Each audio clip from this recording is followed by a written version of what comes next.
أهل البدع والأهواء، أهل البدع العقائدية وأهل البدع السياسية. أنا أقول بيننا وبينكم السلف، بيننا وبينكم الكتب، كان فيقول البدع بيننا وبينكم. بسم الله الرحمن الرحيم. الحمد لله والصلاة والسلام على رسول الله وعلى آله وصحبه وسلم. ما بعد. Akhir pembahasan ya ikhwan yang kita ambil di kitab Al-Fusul fi Siratul Rasul kalangan Al-Imam Ismail bin Umar bin Katsir rahmatullah alaihi adalah bab yang berkaitan mengenai tinggalnya dan tetapnya Nabi alaihi salatu wassalam di Madinah. Yang selepas beliau singgah di Bani Amr bin Auf, beliau menuju ke mana? Ke Bani Salim bin Auf. Di situ beliau salat Jum'ah di tempat yang dikenal dengan Batn Wadi Ranuna. Kemudian Rasul alaihi salatu wassalam meminta agar disinggahkan dan juga disambut oleh Bani Najjar. Kenapa? Kok Bani Najjar? Masih ada kerabat dengan Nabi alaihi salatu wassalam karena ibunya Abdul Muttalib dari mereka, dari Bani Najjar. Jadi al-qarib aula bil ma'ruf.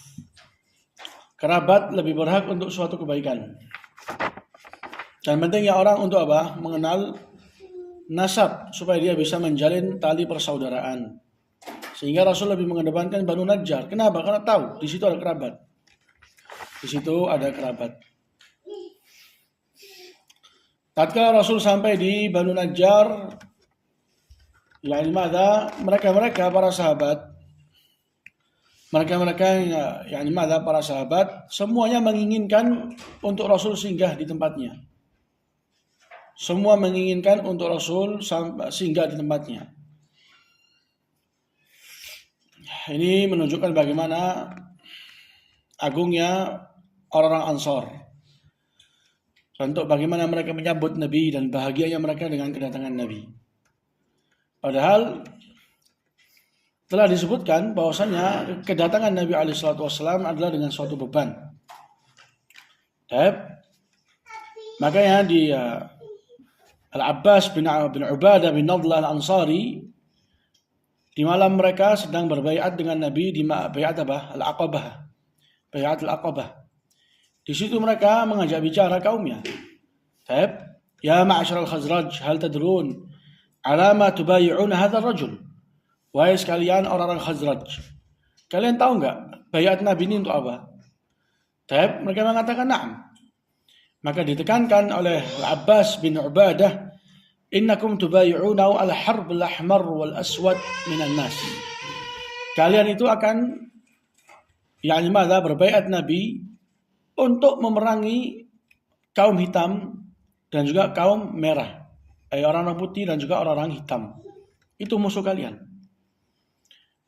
Jadi kalau kalian menyangka kalian itu akan nggak bisa mengorbankan harta kalian, nggak bisa juga mengorbankan orang yang paling kalian muliakan, maka jangan kalian ganggu orang ini. Tinggalkan, nggak usah berbaiat dengannya.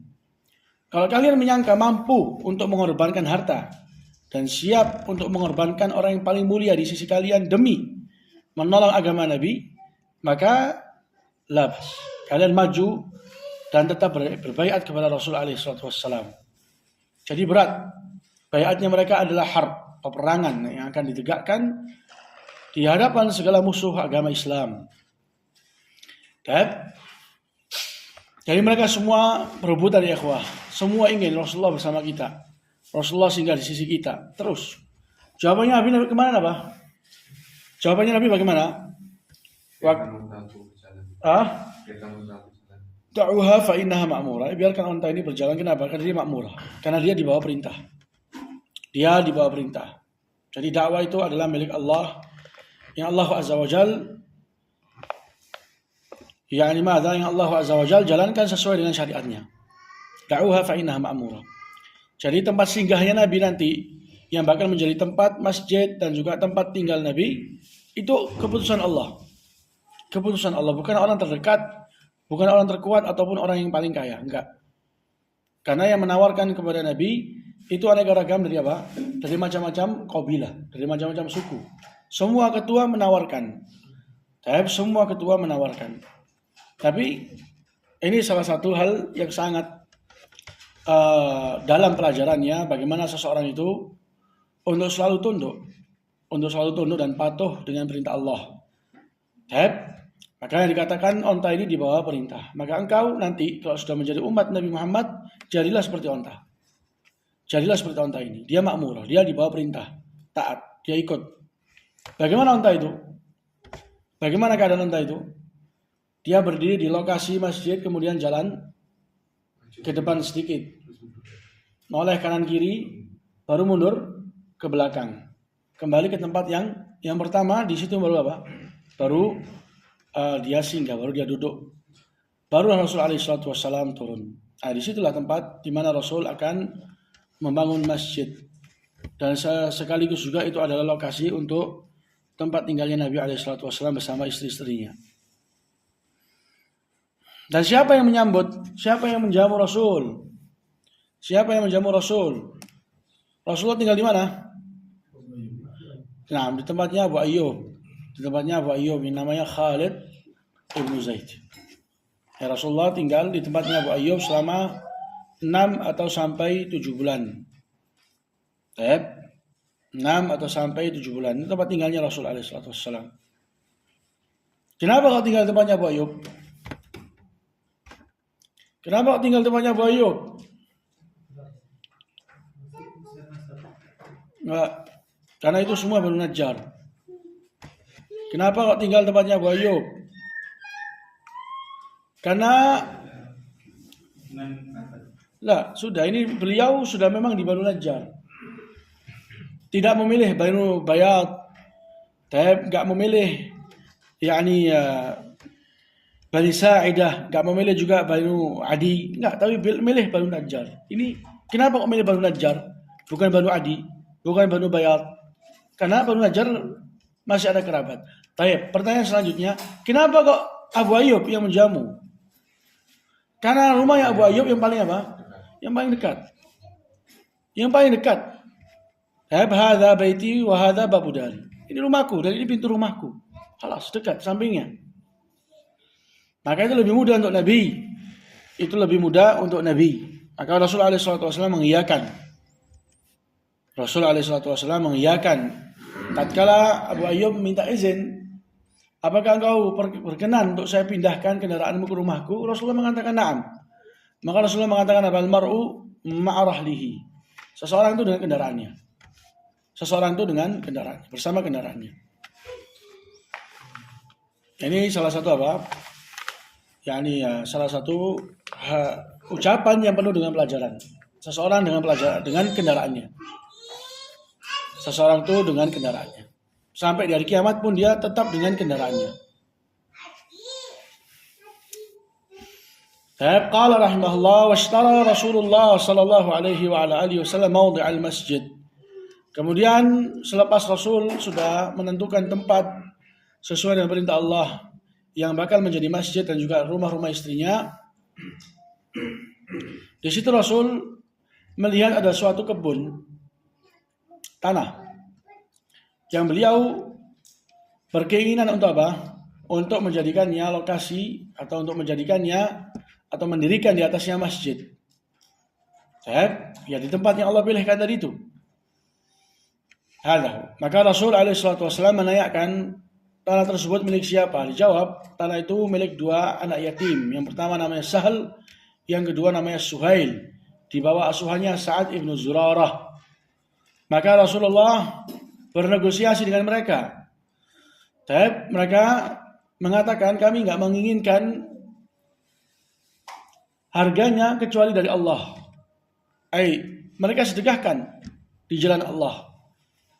Mereka sedekahkan di jalan Allah.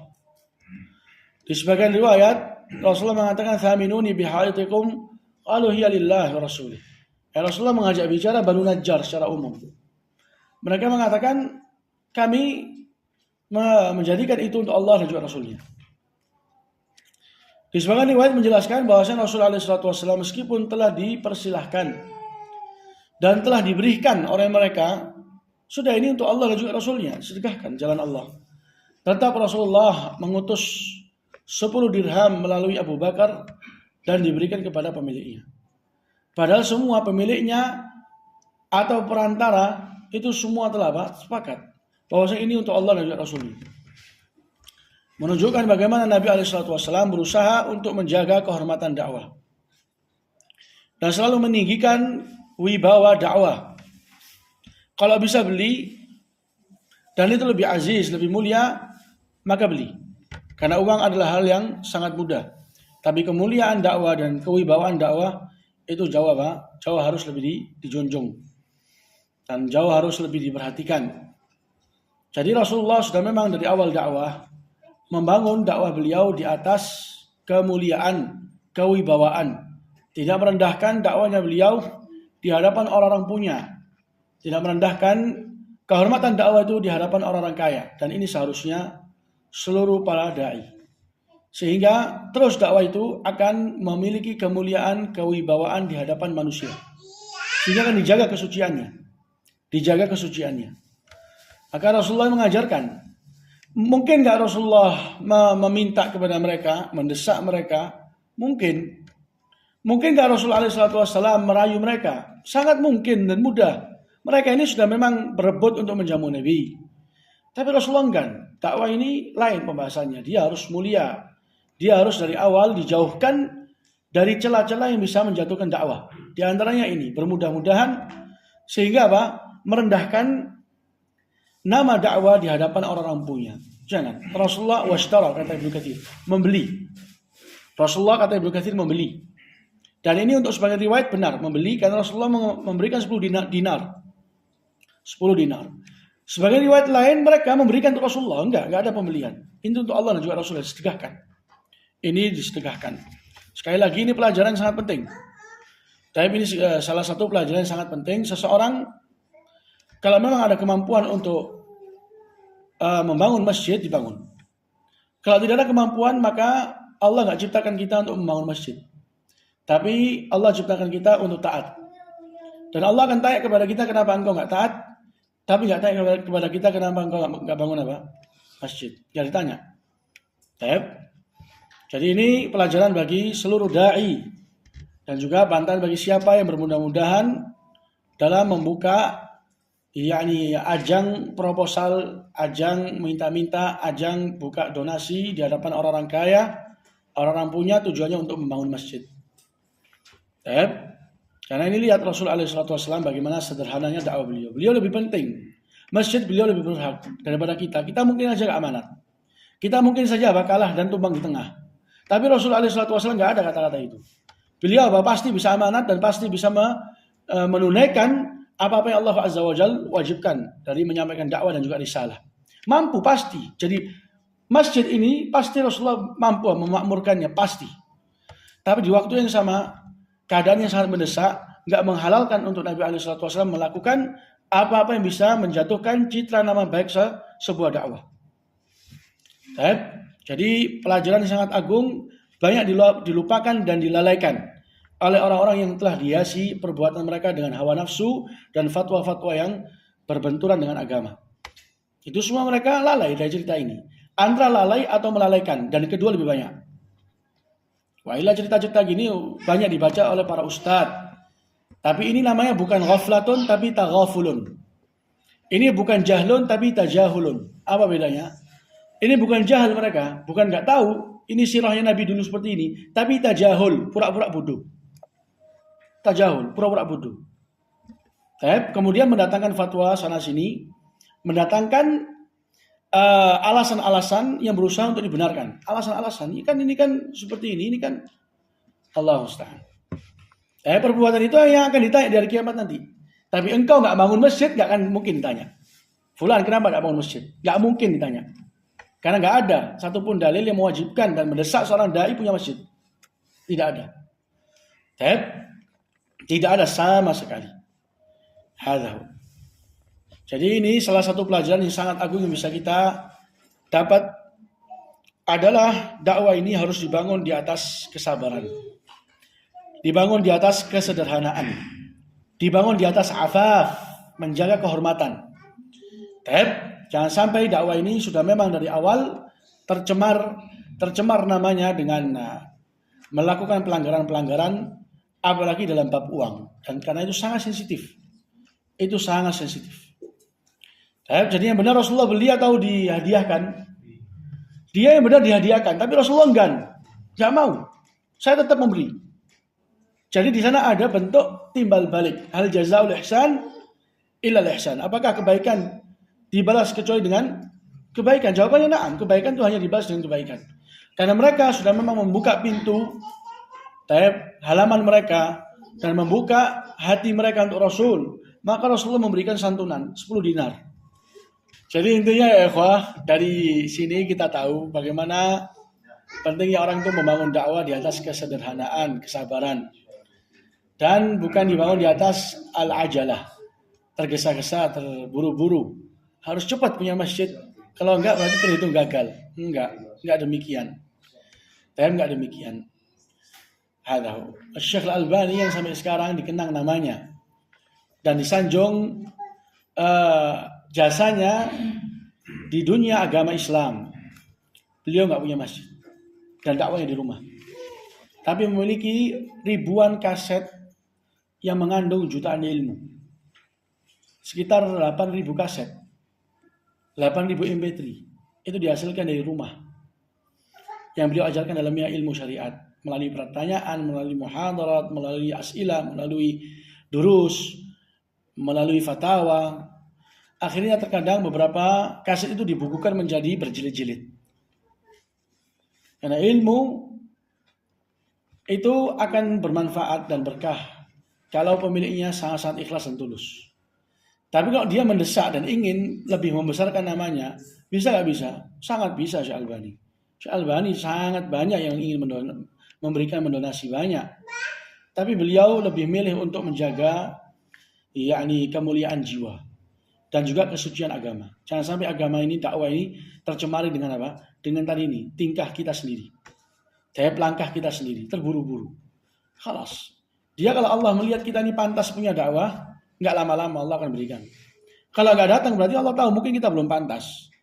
Mungkin saja diberikan dan dianugerahkan dakwah, ternyata kita sendiri yang putar ke belakang. Kita sendiri yang meninggalkan. Malah yang lebih parah dijadikan itu sebagai tunggangan untuk mencari dunia. Wah, ini banyak. Ini banyak.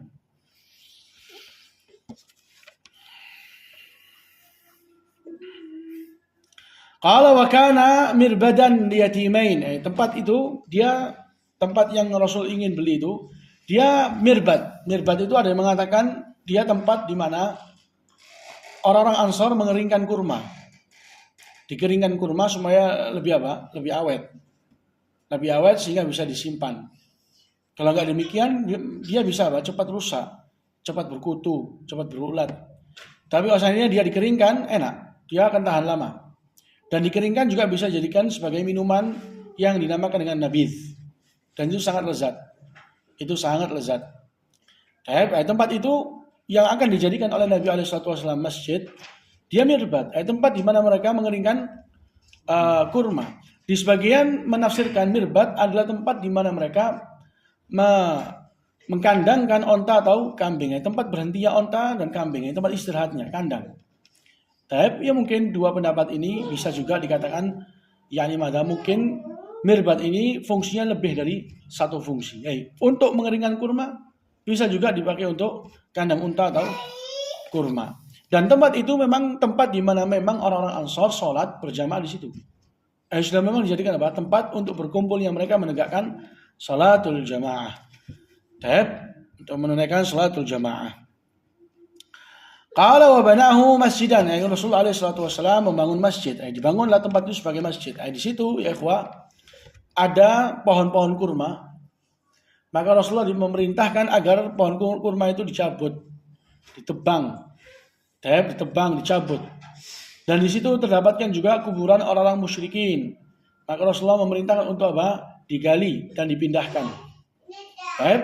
Menunjukkan terkadang boleh seseorang itu untuk menghancurkan atau merusak sesuatu yang bermanfaat untuk yang lebih bermanfaat. Bukankah keberadaan kurma di situ bermanfaat? Iya, dia bermanfaat. Dia sangat bermanfaat, tapi ditebang. Kenapa? Karena untuk hal yang lebih bermanfaat. Untuk rumah Allah yang dimana di situ akan apa? Akan menjadi rumah terbaik selepas Mekkah Mukarramah. Selepas Mekkah Mukarramah. Maka ditebang. Dan di situ ada kuburannya orang musyrikin. Untuk kuburan kaum musyrikin ya ikhwah, tidak ada kehormatan. Jadi kapanpun ingin digali ulang dan dipindahkan boleh. Karena nggak ada kehormatan bagi orang-orang musyrikin, hayyan wala mayyita. Di waktu mereka hidup ataupun sudah mati, nggak ada kehormatan bagi mereka. Tapi kalau itu kuburan orang muslimin nggak boleh. Nggak boleh. Kehormatan kaum muslimin tetap ada sebelum dan setelah meninggal. Tetap. Kecuali kalau ada darurah, harus dipindah. Karena itu akan dilewati dengan banjir. Itu lewat tempatnya banjir lewat itu. Itu kalau hujan deras banjir lewat kuburannya mereka mengganggu. Labas mungkin digali dan dipindahkan ke tempat yang lebih aman dan lebih layak bagi mereka kaum muslimin. Tapi asalnya untuk kuburan kaum muslimin nggak boleh disentuh sedikit pun. Diinjak aja nggak boleh. Diinjak saja nggak boleh. Tamam? Kalau mau masuk ke tempat pemakaman, kita melepas sandal kita dan mengucapkan salam kepada mereka. Kehormatan. Kemudian datang ingin digali untuk perumahan. Digali untuk perumahan. Boleh nggak boleh ini? Nggak boleh. Nggak ada kehormatan untuk perumahan tersebut. Nggak perlu sampai ditakut-takuti nanti banyak jin. Nggak ada situ. Nggak ada roh yang kembali ke dunia. Tapi ditakut-takuti dengan apa? Dengan syariat, dengan dalil. Itu kehormatannya mereka. Kezaliman kepada mereka selepas meninggal sama seperti engkau menzalimi sebelum dia meninggal. Karena kehormatannya tetap. Kasru 'azmil mayyit ka kasrihi hayya, kata Rasulullah. Mematahkan tulangnya si mayit itu seperti mematahkan tulangnya waktu dia hidup. Jadi ada kehormatan di situ, tidak boleh dia. Tapi karena tempat yang Rasul SAW rencanakan untuk membangun masjid adalah tempat yang terdapat di dalamnya itu kuburan kaum musyrikin, maka kaum musyrikin tidak ada kehormatan. Innamal musyrikuna najas. Orang-orang musyrikun itu najas. Tahu. Allah al-musta'an. Qala wa banahu masjida fa huwa masjiduhu al-an. Rasulullah SAW membangunlah tempat tadi itu menjadi sebuah masjid dan itulah masjidnya beliau hingga saat ini. Kata Ibnu Katsir. Fa huwa masjiduhu al-an. Fa huwa masjiduhu al-an, kata Rasul alaihi salatu wassalam. Dan Rasul alaihi salatu wassalam di awal mula beliau membangun, maka bangunan yang beliau bangun adalah bangunan yang sangat-sangat sederhana. Berupa dari al-labin, tanah. Dan dijadikan tiang-tiangnya berupa dari dari pohon kurma. Dari pohon kurma. Dan juga atapnya berupa dari apa?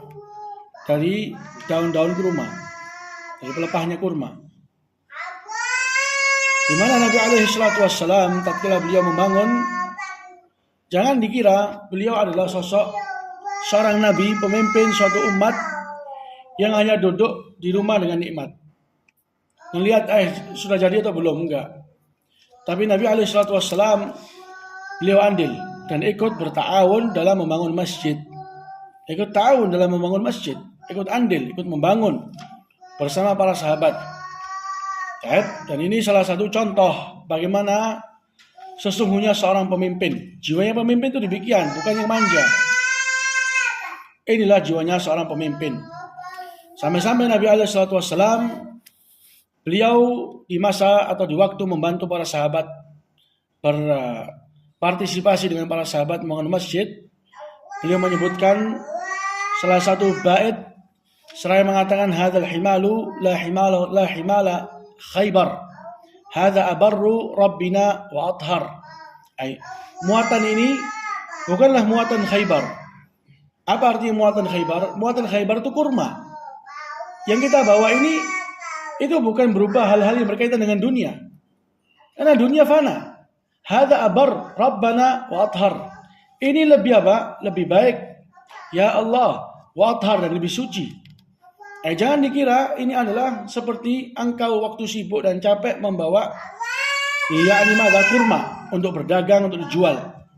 Tapi ini engkau sedang berdagang dengan Allah Azza wa Jalla. Engkau sedang mengasas dan membuat suatu tempat.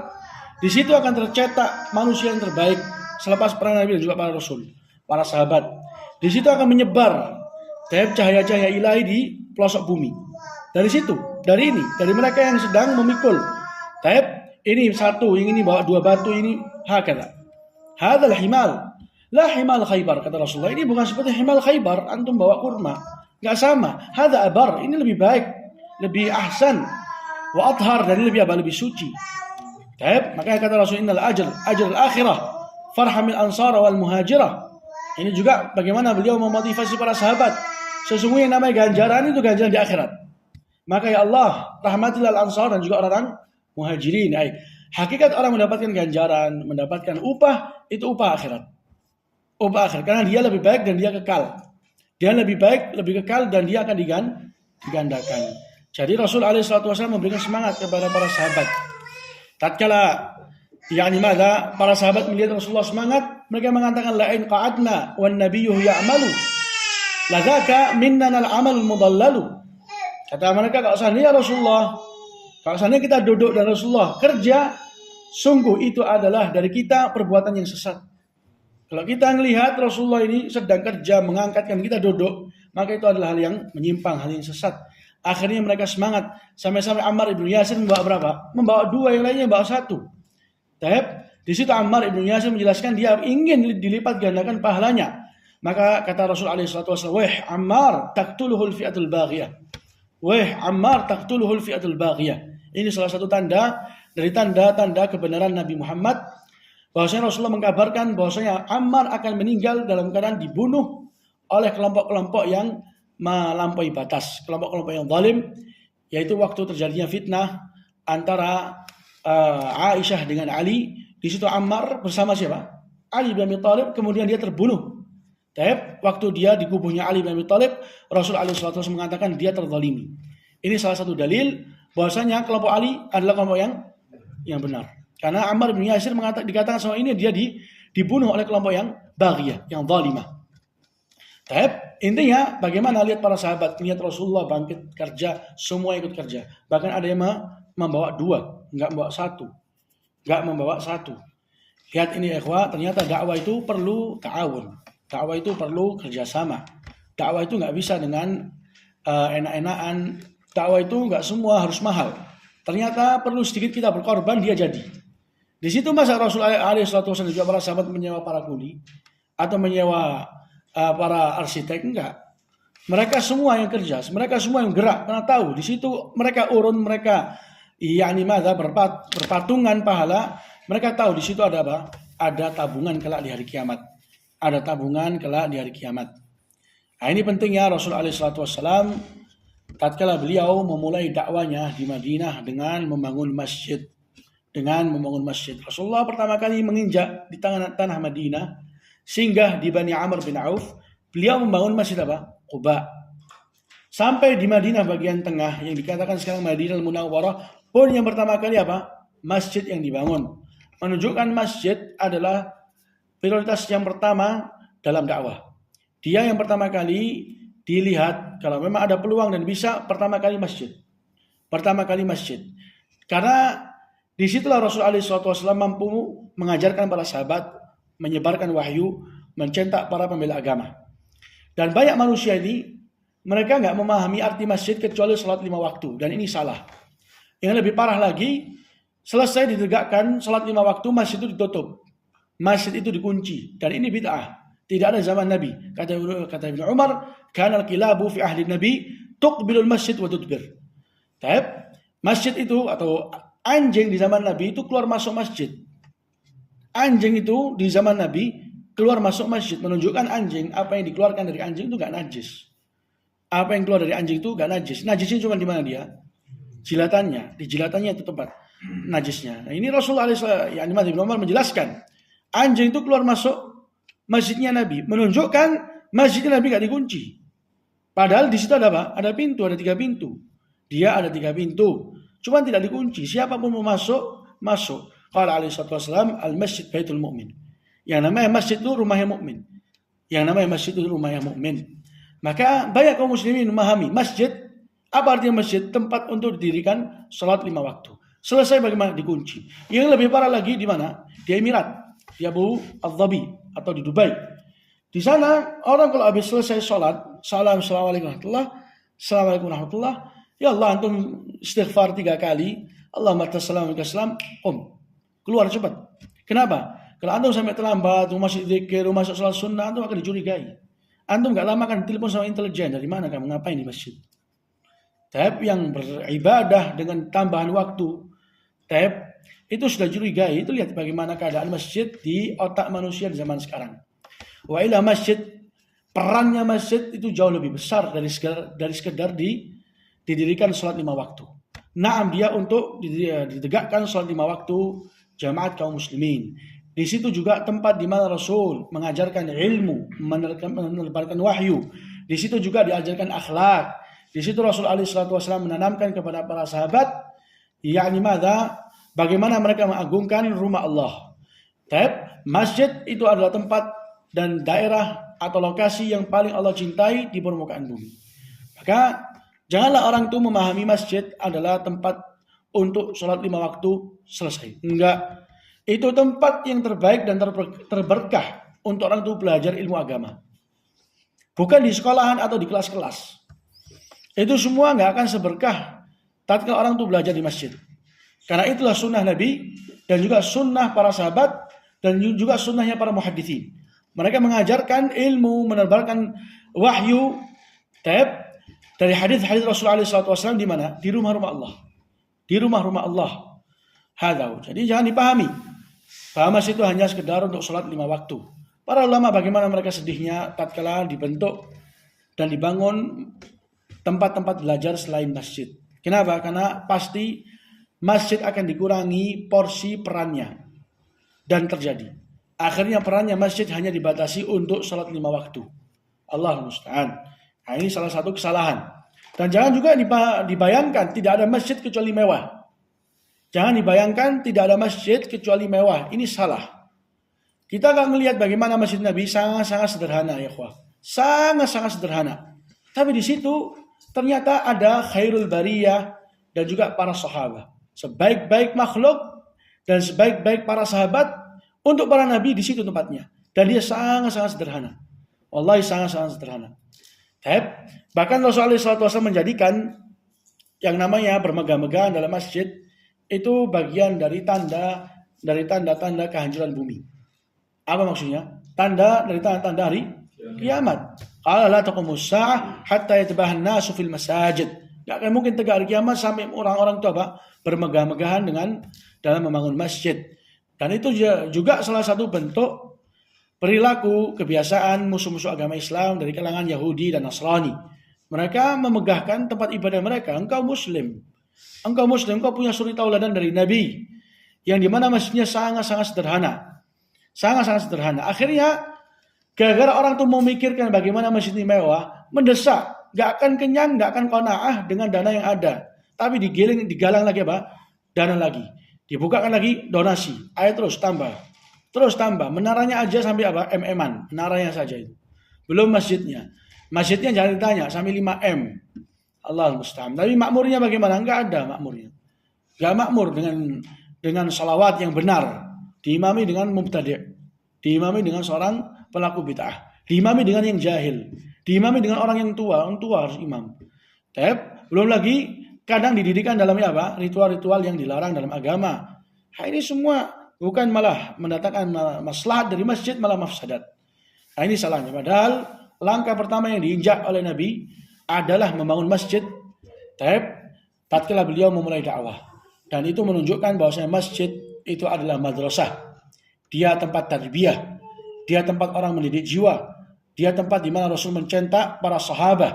Nah, itu penting untuk dipahami. Maka selalu kita mengingat-ingat nasihat para ulama untuk terus bagaimana berpegang teguh dengan masjid Allah.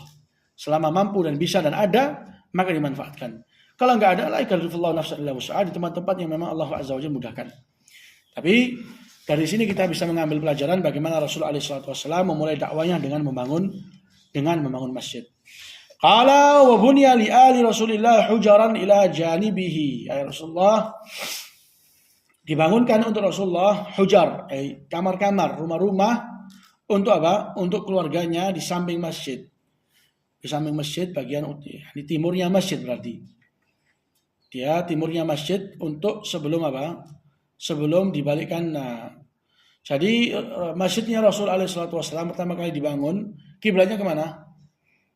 Ke Baitul Maqdis. Arah kemana? Ke arah utara. Utaranya Madinah dia. Ke arah utaranya Madinah.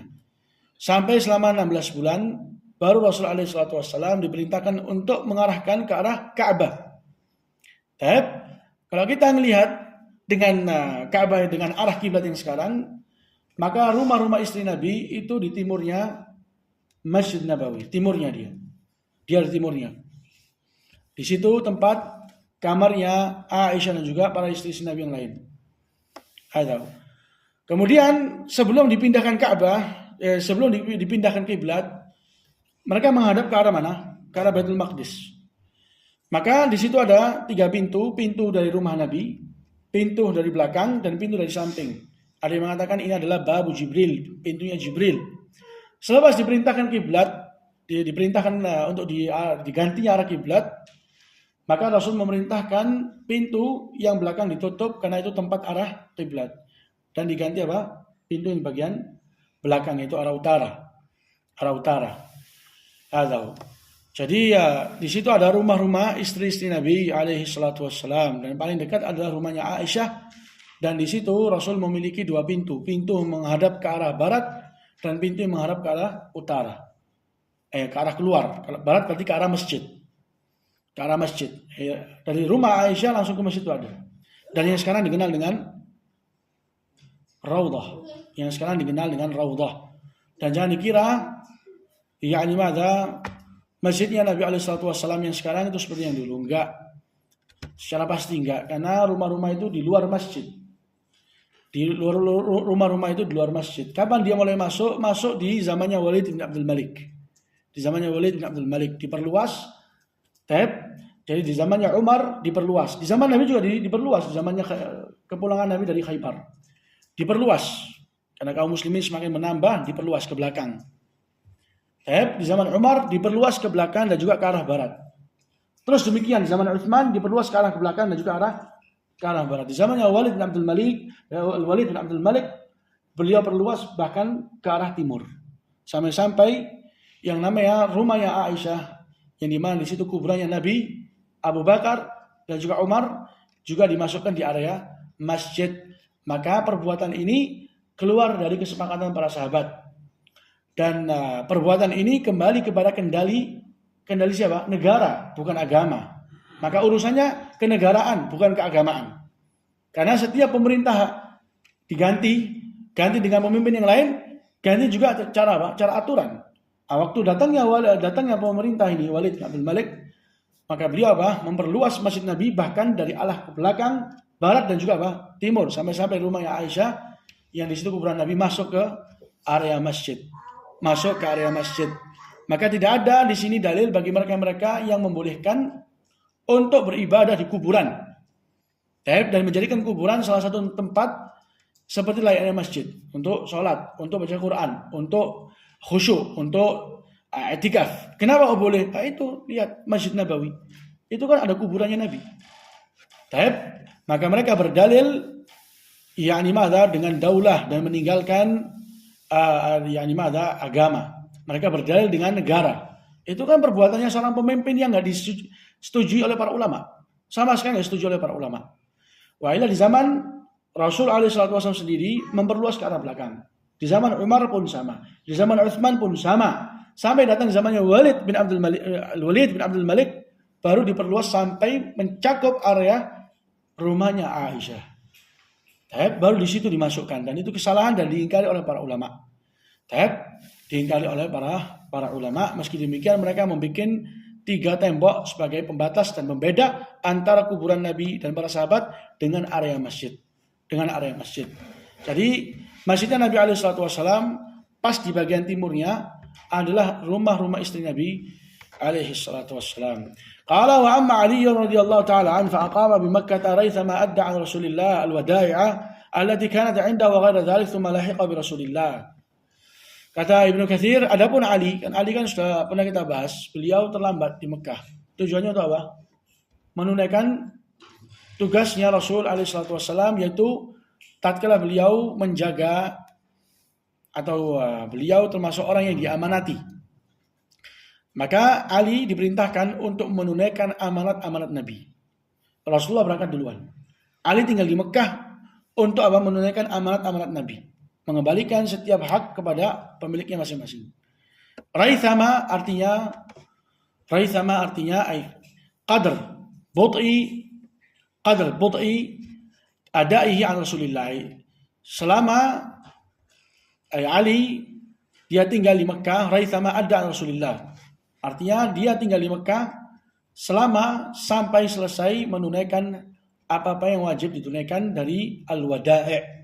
Artinya al-wada'i' artinya titipan-titipan yang dahulunya bersama dengan Nabi. Wa ghairu dzalik, dan juga urusan-urusan yang lain. Tsumma lahiqa bi Rasulillah, kemudian beliau nyusul Nabi alaihi salatu wassalam. Ini salah satu langkah ya ikhwah yang paling diutamakan. Salah satu langkah dalam dakwah dan yang paling diutamakan adalah membangun masjid.